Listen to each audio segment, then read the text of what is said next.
Namaku Kitama. Aku adalah kesatria yang kuat dan pemberani. Apapun rintangan di hadapanku akan aku lewati. Karena aku adalah pahlawan kebenaran. Sudah ada teman-teman ternyata. Hihihi. Akulah Kitama yang asli, teman. Yang tadi juga Kitama sih, tapi berbentuk wayang. Halo teman-teman, namaku adalah Kitama. Nama panjangku adalah Kitama Turo Kurniadi. Umur aku 9 tahun. Aku kelas 3 SD. Sekolahnya di homeschooling Kak Seto. Sebagai anak Indonesia, kita harus melestarikan budaya itu. Kenapa? Karena itu sangat dipentingkan. Aku sangat menyukai wayang. Sampai-sampai aku membuat wayang dengan wajahku seperti ini. Tapi karakter wayang Kitama sangat mirip dengan wayang Gatotkaca. Dari sekian banyak tokoh pewayangan, yang paling aku sukai adalah Gatotkaca. Darinya aku banyak terinspirasi. Dan aku ingin menjadi Gatotkaca. Gatotkaca dari Jakarta.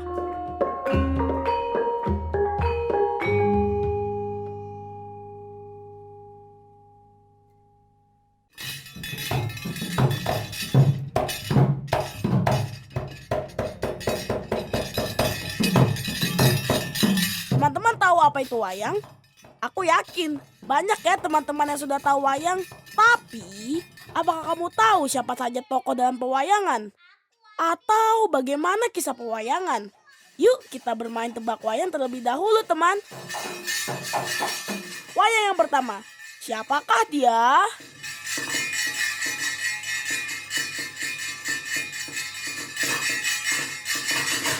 Kalau wayang kedua ini, siapa yang bisa menebak?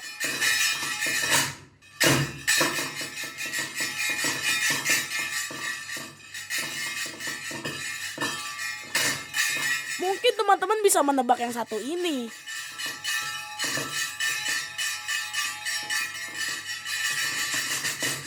Dan siapakah yang terakhir ini?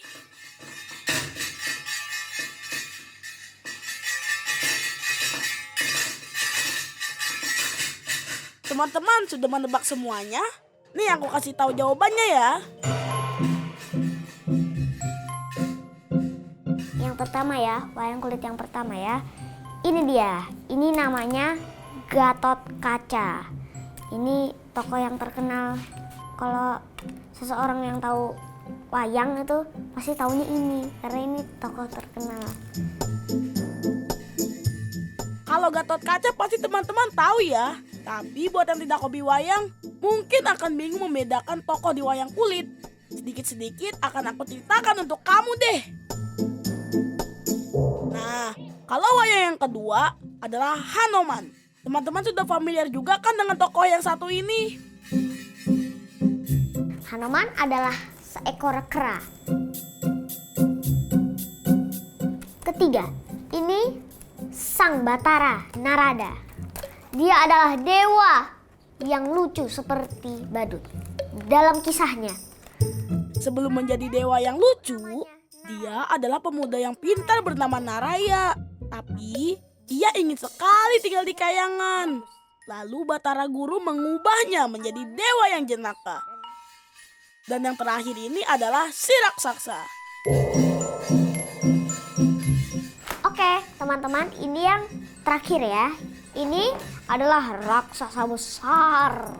Ini raksasanya bebas, bisa dikasih nama apa saja dan bisa di setiap cerita. Misalnya bisa menjadi Kumbakarna, misalnya bisa menjadi Arimba, misalnya juga bisa menjadi Naga Pracona. Kalau aku bermain wayang, si raksasa ini bisa menjadi tokoh apapun, tergantung imajinasi aku.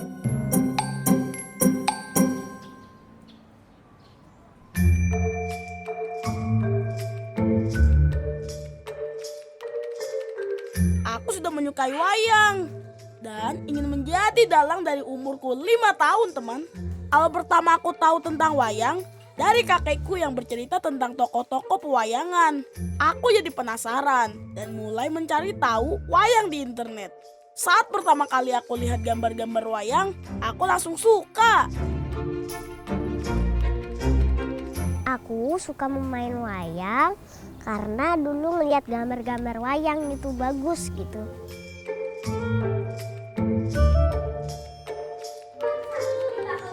Tidak lama dari situ, aku mendapat hadiah wayang pertamaku. Aku senang sekali dan selalu aku mainkan dengan semangat. Melihat aku selalu memainkan wayang, orang tuaku pun mencarikan guru untukku. Ada satu tempat namanya Puspa Budaya Sanggar itu, terus ketemu ibu-ibu, ibu anak saya mau latihan wayang, apakah ada gurunya? Nah ini ada gurunya. Terus kebetulan gurunya bilang itu saya tidak sering nongkrong di sini loh, karena kalau nongkrong di sini hanya ada keperluan atau gimana, saya nggak sering nongkrong di situ gitu. Terus kebetulan ya beruntung saya ketemu dalangnya. Dari situlah aku mulai serius berlatih mendalang di rumah. Sampai-sampai papa mama menyiapkan ruangan khusus untukku berlatih mendalang. Di ruang inilah teman, hampir 1 hari penuh aku bermain wayang. Papa mama sampai menyiapkan kelir ini agar aku benar-benar serius berlatih wayang. Layar tempat aku bermain wayang ini namanya kelir teman. Lalu ada juga beberapa keping besi yang akan aku senggol menggunakan kaki untuk membangun suasana saat pertunjukan wayang.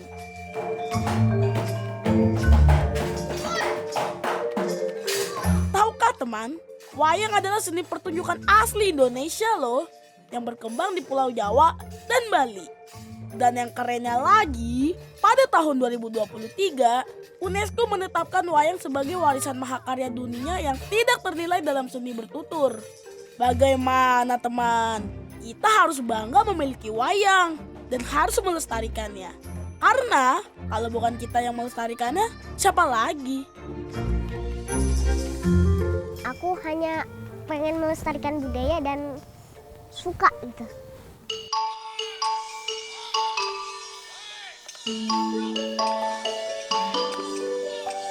Kalau dilihat dari wajah dan penampilanku, apakah aku terlihat ada keturunan Jawa, teman?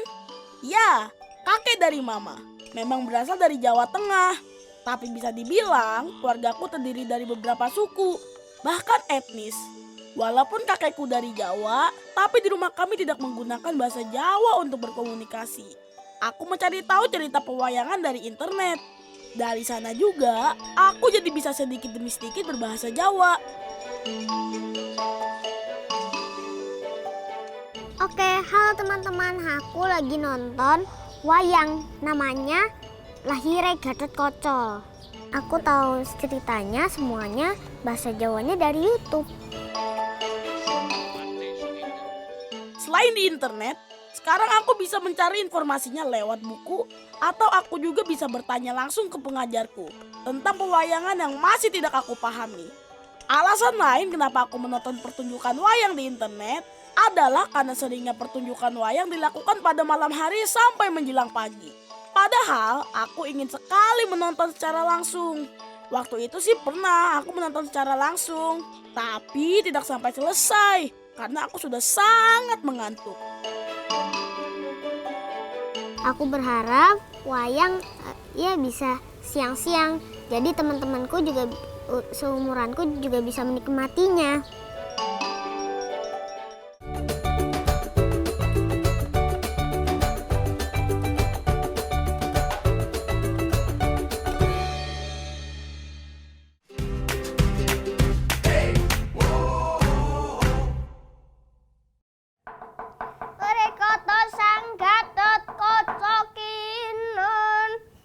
Mapakar kosuto katapya krahasna wung. Seperti yang awal aku bilang teman, aku sangat menyukai tokoh Gatotkaca. Gatotkaca itu menurut aku bagus, dia sakti, kuat, pemberani. Karena sudah sekitar 4 tahun aku suka bermain wayang. Sekarang aku sudah hafal beberapa tokoh pewayangan Jawa. Salah satunya ya Gatotkaca.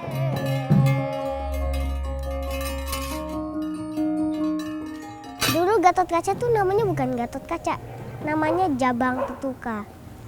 Terus Jabang Tetuka mempunyai bapak ibu. Bapaknya Bima, ibunya Arimbi. Tali pusarnya tidak bisa dipotong. Tali pusar si bayi sama anaknya. Akhirnya kepotong tuh. Sama ada senjata namanya Kuntawijaya.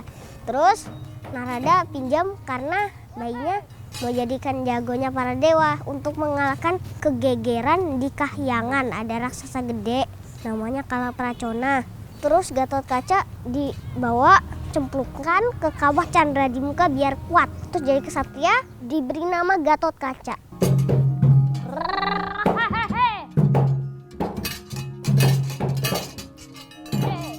Sebelum bermain wayang, kita harus mengenal cerita-cerita pewayangan terlebih dahulu ya.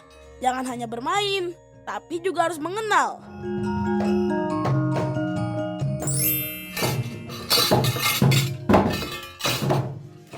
Selain dari internet, aku juga banyak bertanya tentang pewayangan ke pengajarku.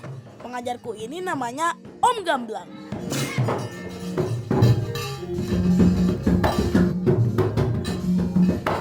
Keingintahuan Kitama itu sangat besar sekali. Bahkan yang sering terjadi adalah dia sering mengutarakan pertanyaan yang bikin kaget saya. Jadi, wah ini kok pertanyaannya kok kayak gini. Karena apa? Yang dia terima informasi dari dia nonton wayang, dia mengamati pagelaran. Dalang itu kok gitu ya Om, dalang itu kok gitu ya. Padahal untuk kalangan dalang yang dewasa pun itu kadang nggak muncul pertanyaan itu. Yuk angkat tangan ini, dek, ya putar, tes, ya oke, angkat lagi, dek, naik sedikit, ya mundur, dek, maju sedikit, ya oke, das, putar, das, ya oke. Menjadi seorang dalang tidak mudah teman. Selain harus bisa bahasa Jawa, tangan dan kaki kita juga harus lincah saat memainkan wayang dan pandai bercerita. Gerakan tangan dalang yang handal dalam memainkan wayang akan membuat adegan wayang menjadi lebih hidup dan pastinya semakin seru. Jadi selain bisa bercerita, seorang dalang juga harus lihai memainkan wayang dengan jari-jarinya. Itu juga yang diajarkan Om Gamblang padaku. Bagaimana saat wayang berdialog? Dari beberapa koleksi wayangku, aku juga memiliki wayang dengan tokoh yang aku ciptakan sendiri. Misalnya saja untuk cerita lucu, seram, atau yang lainnya. Walaupun mendalang atau bermain wayang memiliki aturan khusus atau pakem, tapi kata Om Gamblang, kita juga boleh berinovasi mengikuti perkembangan zaman atau membuat cerita untuk menarik perhatian penonton. Ya dia sangat cerdas, sangat kreatif, dan satu hal dia bisa berimprovisasi dengan apa yang telah saya sampaikan. Misalkan saya ngajari seperti apa, terus dia tiba-tiba ada ide di jalan, dia itu bisa kembangkan sendiri.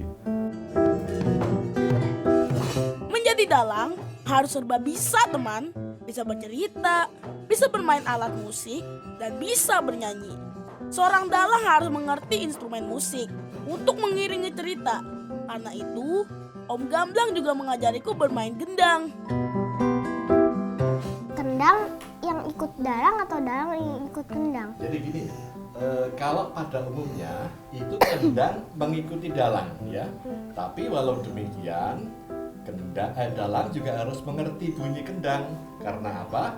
Kita kalau Sama-sama mendengarkan. sama-sama mendengarkan, betul, saling mengerti arahnya mau kemana, kendangnya juga mengikuti, terus gitu. Terus misalkan kendangnya sedang bunyi apa, untuk membuat gerakan juga harus menunggu tempo dari kendang gitu. Jadi saling ngomong.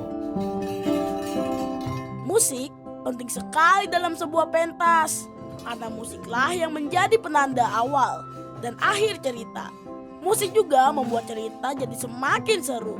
Penonton pun semakin tertarik untuk menonton pertunjukan wayang.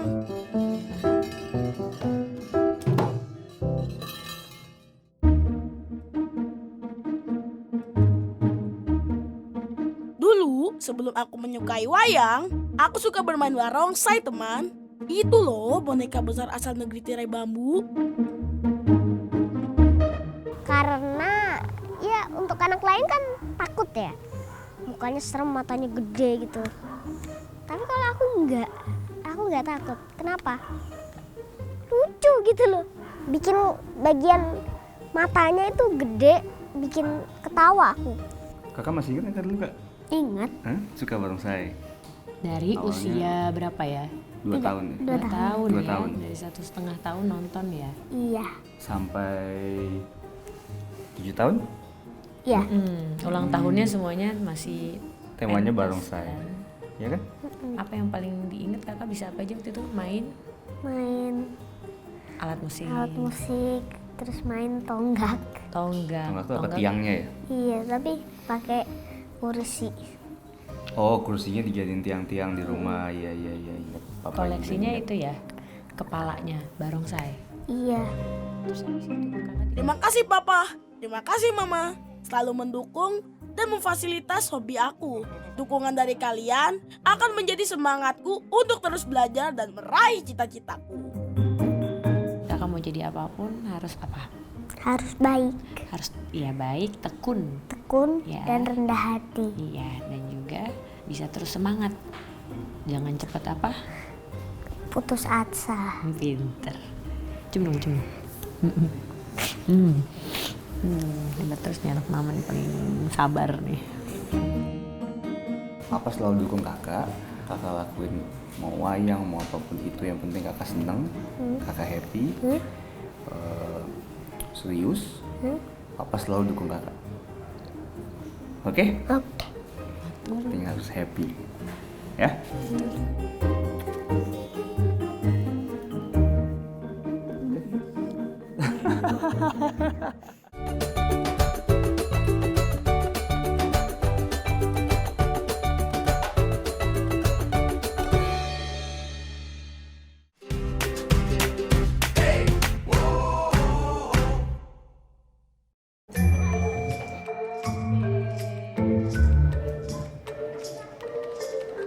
Selama aku berlatih pedalangan, aku belum pernah benar-benar tampil memainkan wayang di depan umum. Tapi aku sudah pernah mendalang dengan serius untuk ujian mendalang di tempat kursusku. Kali ini, aku diberi kesempatan untuk menampilkan wayang dengan cerita kreasiku nih. Aku mendalang di depan teman-teman sekolahku saat peringatan Hari Anak Nasional. Tokoh dalam cerita yang aku bawakan pun beragam. Ada Tintin, Gatot Kaca, ada raksasa. Sampai ada Spiderman di ceritaku. Om Gamblang membebaskan berkreasi membuat cerita. Asalkan ada pesan baik yang tersampaikan dari sebuah pertunjukan wayang. Aku senang sekali. Teman-temanku terlihat menikmati cerita yang kubawakan dan mereka merasa terhibur. Aku juga senang perayaan Hari Nasional kali ini diperingati dengan tema tradisional Nusantara. Lihat, bukan aku saja yang mengenakan pakaian adat, tapi teman-temanku semua juga mengenakan pakaian adat Indonesia. Setelah pementasan, aku dan teman-teman juga dikenalkan kebudayaan Indonesia. Dari mulai tarian, lagu daerah, sampai permainan tradisional. Menyenangkan sekali ya teman. Oh iya, semenjak aku suka wayang, aku juga sering membawa wayangku ke sekolah. Tujuannya untuk memperkenalkan wayang kepada teman-temanku. Dan lama-kelamaan mereka juga jadi suka wayang deh.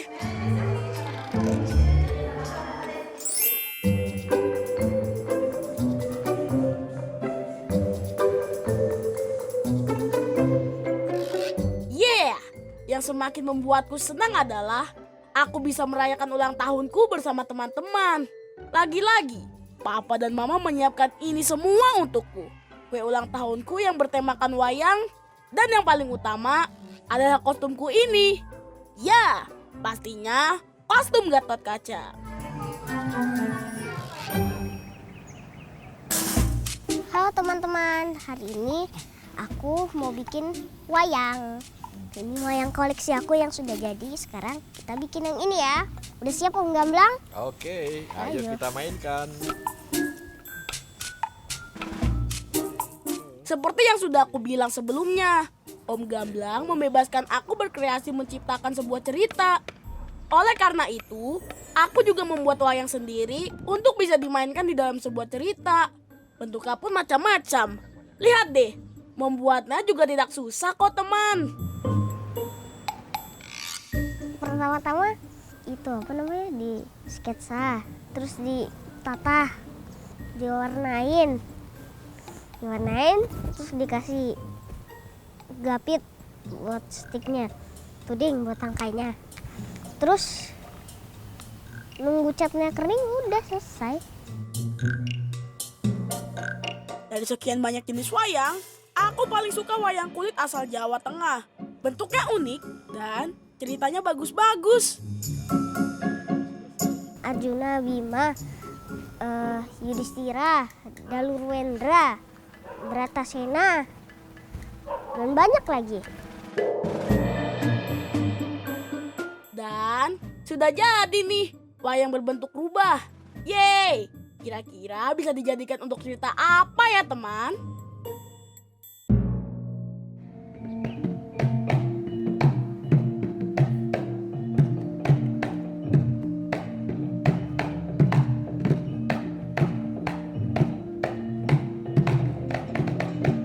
Karena aku menyukai wayang kulit, lama-kelamaan aku juga jadi suka wayang orang nih teman. Tidak ada bedanya dengan wayang kulit kok. Kalau di wayang orang, kita sendirilah yang melakoni tokoh wayangnya. Lihat nih, bagaimana kita masih Gatot Kaca cilik sedang beraksi. Walaupun aku belum pernah menonton pertunjukan wayang kulit sampai selesai, tapi aku sudah pernah menonton pertunjukan wayang orang loh.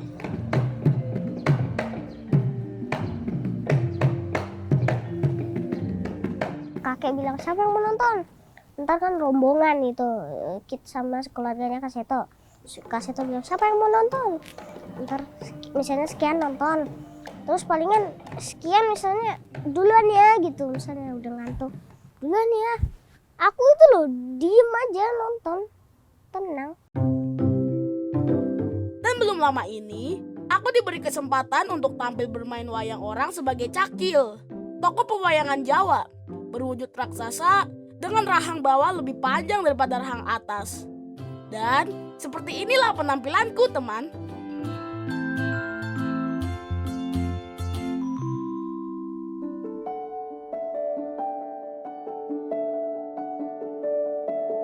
Berani, pandai, tangguh, dan memiliki rasa tanggung jawab yang besar, itulah sifat Gatot Kaca. Kesatria berotot kawat dan bertulang besi yang menjadi inspirasiku. Aku memang masih kecil, dan harapanku aku bisa bertumbuh dengan memegang nilai tradisi dan budaya Indonesia. Karena aku adalah Kitama, si Gatot Koco.